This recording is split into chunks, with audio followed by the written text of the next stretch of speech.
Hasbunallah wa ni'mal wakil, ni'mal maula wa ni'man nasir.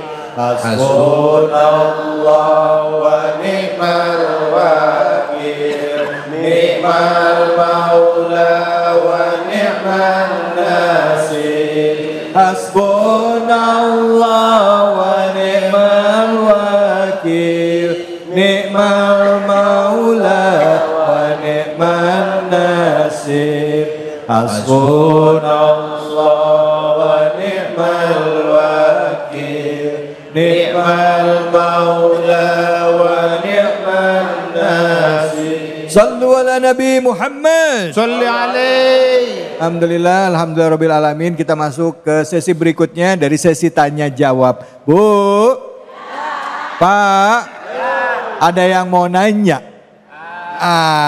Silakan Ibu, boleh. Nama dan pertanyaannya apa? Bismillahirrahmanirrahim.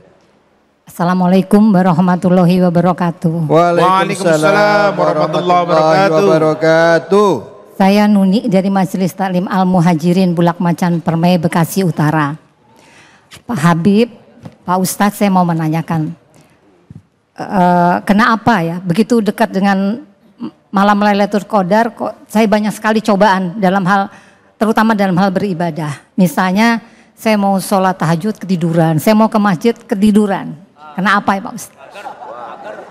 Benar. Demikian, waalaikumsalam warahmatullahi wabarakatuh. Ibu ini masalahnya ibu sama mas saya loh Bu, ya. Saya mau ke lokasi syuting tadi hampir ketiduran juga. Tapi ini emang bentuknya macam-macam ya. Ada yang ketiduran, ada yang males atau menunda-nunda ya dengan sengaja atau yang lainnya. Baik, mungkin untuk Habib silakan Habib. Bismillah, subhanaka la ilma lana illa ma 'allamtana innaka antal alimul hakim. Ibadah kita ketiduran ada dua kemungkinan. Ya. Yang pertama karena memang kelelahan berarti harus disiasati tidurnya, disiasati istirahatnya, disiasati termasuk pola makan. Jangan kujuk-kujuk buka puasa langsung gorengan 10, lontong 15. Waduh itu mah sudah pasti ngantuk, gula darahnya naik ya Ibu ya. Kalau sudah disiasati kok masih berat juga kita untuk beribadah. Perhatikan sekali lagi apa yang kita makan. Apakah makanan kita halal? Adakah yang syubhat di situ? Atau caranya apakah sudah halal? Atau pandangan kita? Apakah kita ada memandang yang haram? Saya ingatkan berkali-kali di acara yang sama bahwa pandangan haram ada dua. Yang pertama melihat sesuatu dengan syahwat. Yang kedua memandang orang lain dengan pandangan merendahkan. Auzubillah min dzalik. Adakah lisan kita berucap yang salah? Adakah telinga kita mendengar yang diharamkan oleh Allah Subhanahu wa taala? Karena semua keharaman yang kita konsumsi, syubhat yang kita konsumsi membuat kita berat untuk menghamba kepada Allah Subhanahu wa taala. Auzubillah min dzalik. Itulah kenapa kalau para suami, bapak, kepala keluarga yang Allah kasih kesempatan mencari nafkah untuk keluarganya, ketika dia menggunakan kesempatan tersebut memberikan makanan yang haram kepada keluarganya adalah kejahatan yang luar biasa karena dia membuat keluarganya menjauh dari rahmat Allah Subhanahu wa taala. Nauzubillahi summa nauzubillah. Jaga makanan kita dari kehalalannya, jaga pola hidup kita karena semua itu harus diikhtiarkan. Insya Allah mudah-mudahan Allah mudahkan kita untuk menghamba sama Allah Subhanahu wa taala. Atau kalaupun gak ada kesempatannya untuk sholat tahajud, barangkali di antara semua sholat tahajud ada 2 rakaat saja yang khusyuk, yang kita lakukan dalam kekhusyuan, ketakutan, fokus sama Allah Subhanahu wa taala, penuh penghambaan, penuh penghayatan. 2 rakaat saja diterima oleh Allah Subhanahu wa taala, maka 2 rakaat tersebut lebih bernilai daripada 1000 bulan. Allahu akbar. Dan Allah terima amal ibadah kita. Amin ya rabbal alamin. Yang namanya ibu-ibu wajar ya Bu ya. Bu, kalau ibu lagi siapin sahur ya Bu ya. Bapak-bapaknya ngapain Bu? Tidur. Betul apa betul Pak? Oh yang jawab ibu-ibu juga betul. Makanya wajar Bib ya kan, Betul, karena betul. nyiapin makanan sahur, udah kelar nyiapin makanan juga bantu ngeberesin ya Bu ya. Langsung tidur nggak Bu habis sahur Bu? Enggak, ya Bib ya kan. Berarti mudah-mudahan Allah beri pahala keberkahan Ramadan. Amin ya robbal alamin. Nyiapin sahurnya ibadah lebih dari sholat. Kasih Allah. makan satu orang mukmin lebih baik daripada membangun 1000 masjid. Allahu Akbar. Sallu ala Nabi Muhammad. Masya Allah. Silakan kita lihat pertanyaan berikutnya ya. Ini pertanyaan medsos ini. Ada nggak pertanyaan medsos? Silakan kita lihat. Ini dia Bib. Assalamualaikum. Ustadz Habib, jika saya berdosa banyak, ya berdosa banyak dan saat puasa bolong-bolong, masihkah saya bisa mengejar malam Lailatul Qadar yang tinggal beberapa hari ini? Udah dosanya banyak, puasanya bolong-bolong. Ini sholat nggak nih? Jangan-jangan sholatnya juga bolong-bolong juga ya?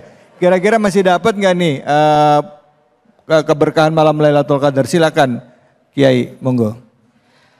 Bismillahirrahmanirrahim. Alhamdulillahirabbil alamin. Pertanyaan dari medsos bahwa saya puasanya bolong-bolong. Kemudian apa tadi tuh? Dosanya masih banyak, dosanya masih puasanya banyak. bolong-bolong. Apakah saya masih bisa untuk berharap mendapatkan Lailatul Qadar? Jawabnya begini. Semua kan punyanya Allah. Nggih? Semuanya punya Allah. Artinya Lailatul Qadar diturunkan itu pun Allah yang menurunkan. Nanti diberikan kepada hamba yang dikehendaki oleh Allah Subhanahu wa taala. Kalau fokusnya terhadap Lailatul Qadar, orang yang masih banyak dosa, masih banyak salah. Tapi kalau Allah masih mau menghendaki orang itu mendapatkannya dengan cara dia mencari dan beribadah. Memang dia puasanya bolong, dosanya banyak. Tapi ketika malam itu dia iktikaf, ketika malam itu dia zikir kepada Allah, ketika malam itu dia qiraatul Quran, apakah itu dia mendapatkan Lailatul Qadar? Jawabnya iya. Sebab Al-Qur'annya sudah jelas. Lailatul Qadri khairum min alfi syahr, itu diturunkannya pada malam itu dan orang itu beribadah.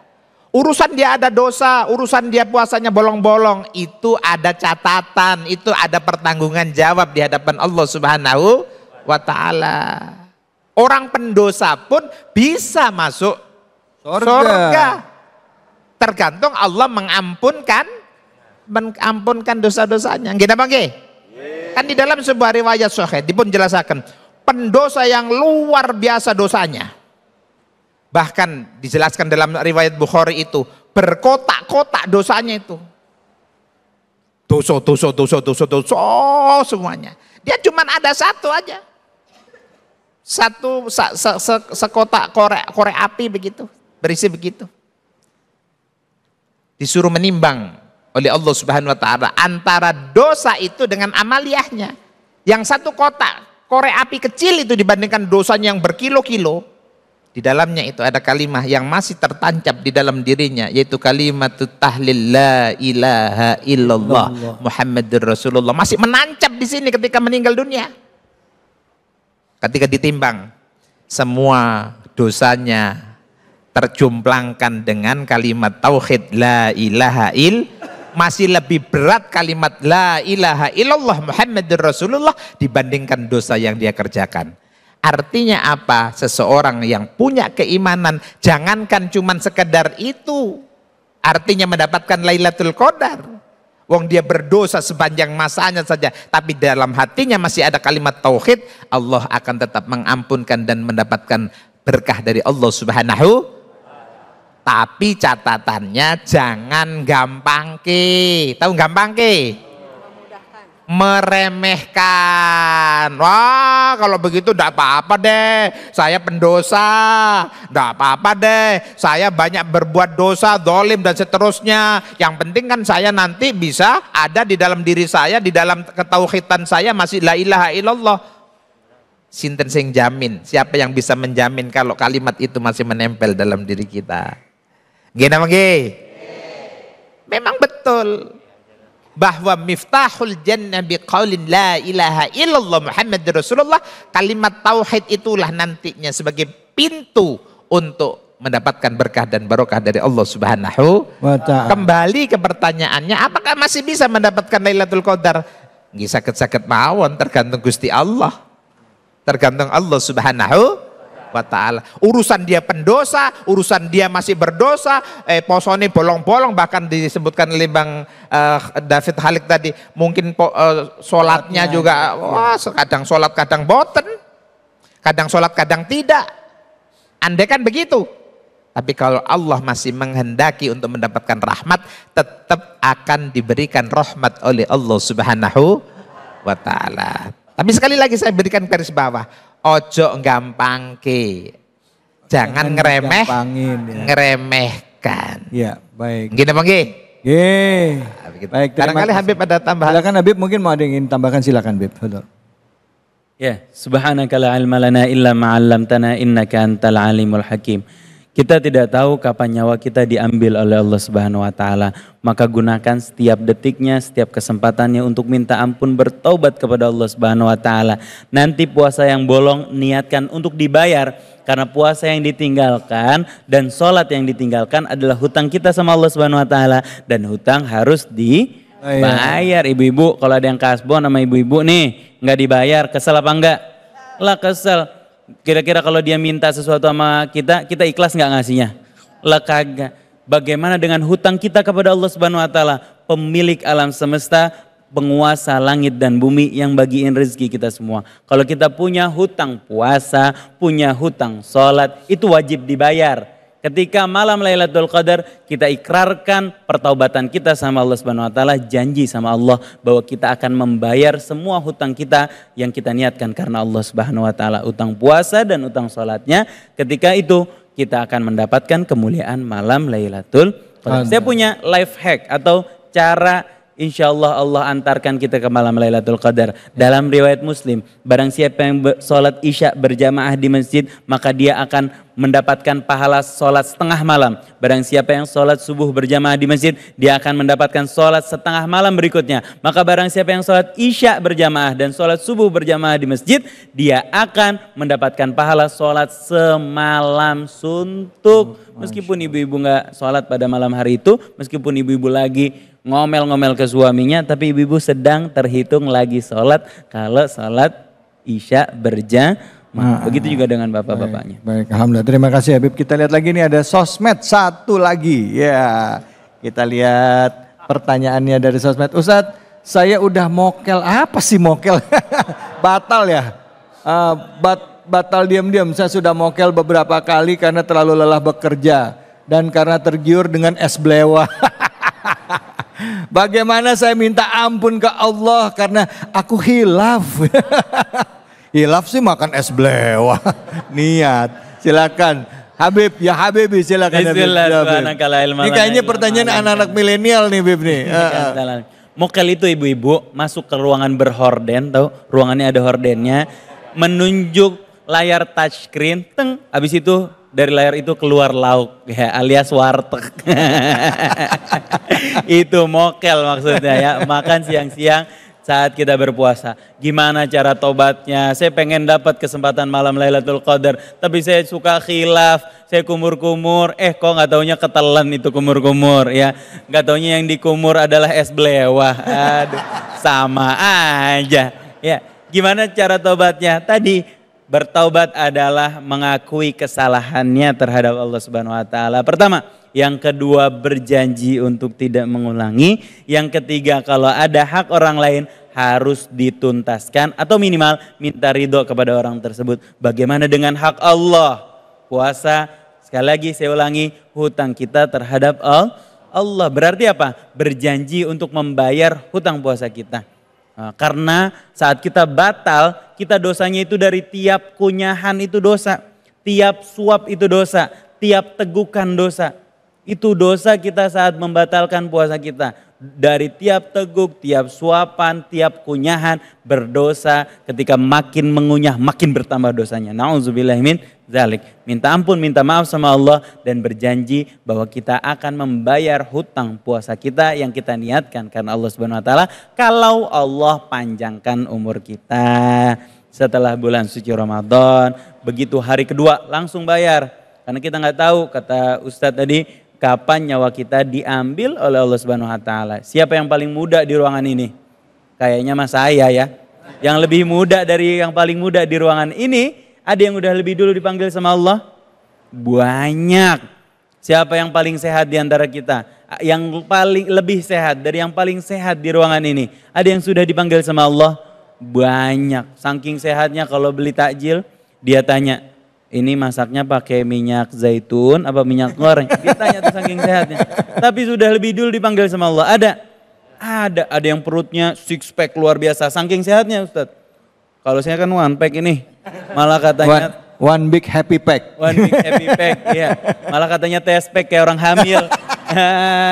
Kalau saya one pack ini, kalau ini orang six pack, udah lebih dulu dipanggil Allah. Ada banyak lebih sehat dari kita udah dipanggil, lebih muda dari kita udah dipanggil. Siapa yang menjamin umur kita akan panjang selama bulan suci Ramadan? Maka taubat mulai sekarang, mulai saat ini, termasuk saat nanti kita berhadapan dengan malam Lailatul Qadar.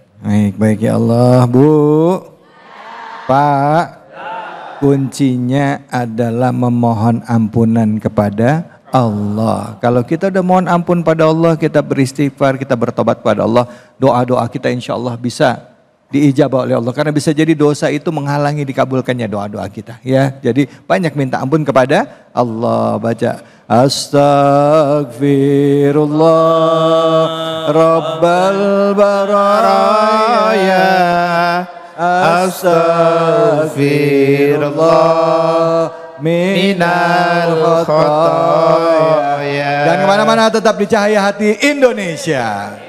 Astaghfirullah Rabbal baraya.